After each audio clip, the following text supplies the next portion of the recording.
Masih bersama saya Adini, kembali kami sampaikan berita Padang hari ini.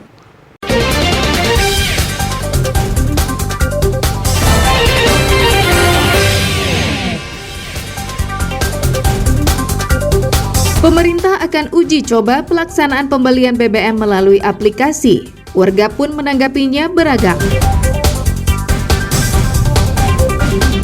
Perempuan Minang promosikan kebaya ke UNESCO sebagai warisan dunia bukan benda.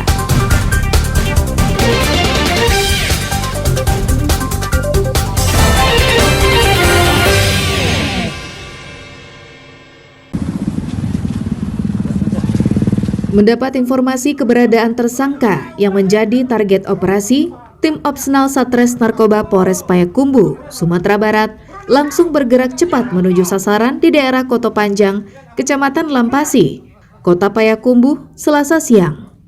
Tiba di sebuah rumah, petugas langsung mengejar tersangka yang tengah berada di rumah kontrakan yang berupaya kabur lewat pintu belakang saat mengetahui petugas datang untuk melakukan penangkapan. Upaya pelarian tersangka, Yogi Sukdimarta, warga asal Pasaman ini sia-sia karena kalah cepat dengan petugas yang telah mengepungnya. Saat ditangkap, tersangka berusaha berkali-kali mengelak dari sangkaan petugas terkait penjualan narkoba yang dilakukan oleh tersangka. Namun setelah digeledah, petugas menemukan sabu-sabu yang belum terjual, serta uang tunai hasil penjualan sabu yang disimpan di saku celana. Tersangka pun tak bisa berkutik. Penggeledahan dilanjutkan di setiap sudut rumah serta pekarangan. Usai mencari dalam waktu yang cukup lama, petugas menemukan paket sabu-sabu ukuran sedang dan sejumlah bungkusan plastik serta alat untuk mengkonsumsi sabu-sabu.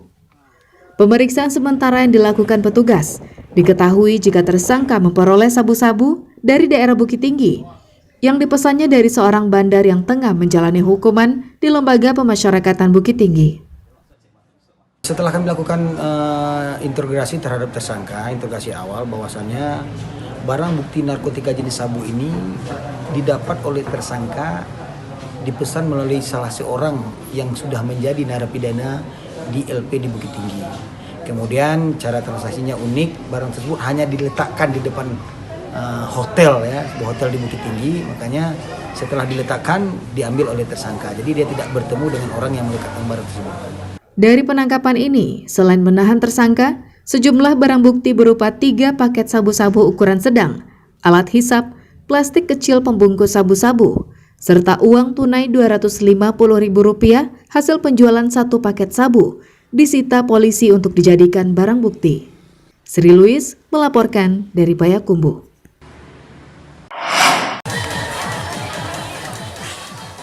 Harga cabai melambung tinggi di berbagai pasar tradisional di Dharmasraya. Di pasar tradisional Nagari Pulau Punjung dan pasar tradisional Nagari Silangguang, harga cabai meroket hingga Rp120.000 per kilogram. Padahal harga cabai sepekan silam telah naik jadi Rp100.000 per kilogram. Dalam sepekan, naik lagi menjadi Rp120.000 per kilogram. Padahal beberapa bulan sebelumnya, harga cabai merah masih dijual dengan harga Rp40.000 hingga Rp50.000 per kilogram. Warga yang terbiasa mengonsumsi cabai menyiasatinya dengan cara mengurangi jumlah cabai yang dibeli. Dari yang biasanya membeli 1 kilogram, saat ini hanya mampu membeli 2 hingga 3 ons cabai. Kalau cabai murah kan kita belinya ya inilah biasalah gitu ya. Karena cabai agak mahal nih kami ya kurang belinya kan gitu. Pakainya juga kurang gitu. Kalau namanya juga cabai mahal uang. Sekarang apa sawit murah, karet murah. Apalagi kalau yang nggak punya sawit sama karet, kita mau belanja gimana? Dampak dari mahalnya harga cabai membuat transaksi cabai di 2 pasar tradisional tersebut menurun. Bahkan pembeli cabai pun jauh berkurang. Gagal panen musim kemarau kemarin. Sudah 2 kali semenjak kejadian 2012 waktu lalu. 2012 juga udah pernah. Sekarang ulang lagi. Yang murahnya kalau waktu kemarin kasihan kita sama petani nyampe 10.000. Banyak petani yang stres itu. Pemilihan lumayan agak merosot dikit. 50% dari biasa. pembeli kurang ya Bang. Pembeli kurang, harga normalnya kalau dapat ya 40-an lah. Jadi daya beli masyarakat tuh banyak lah gitu, 120. Ya, yang tertinggi sekarang lah Bang. Biasanya nggak sampai segini, biasanya 50-an lah. Sepertinya warga hanya bisa pasrah menghadapi harga cabai yang menggila. Pasalnya pemerintah belum melakukan langkah apapun untuk menstabilkan harga cabai. Wakil Menteri Perdagangan yang mengunjungi Pasar Sungai Tarap Selasa siang hanya berharap harga cabai akan turun secara alami. Eko Pangestu melaporkan dari Darmasraya.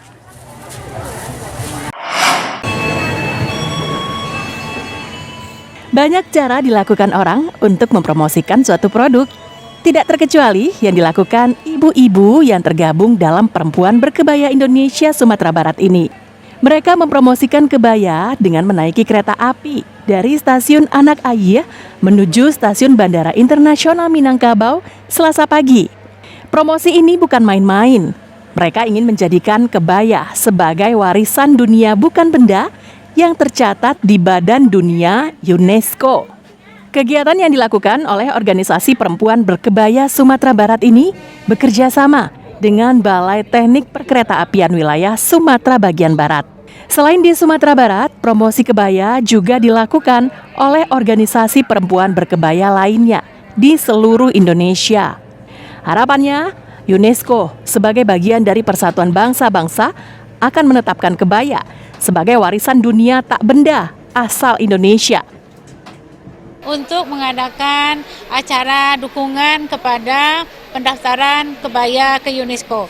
Kebaya Panjang Basiba dari Sumatera Barat dan banyak kebaya-kebaya lain dari daerah lain bersatu padu dari Indonesia dibawa ke UNESCO sehingga kita sudah mempunyai brand sendiri kebaya milik budaya tak benda Indonesia.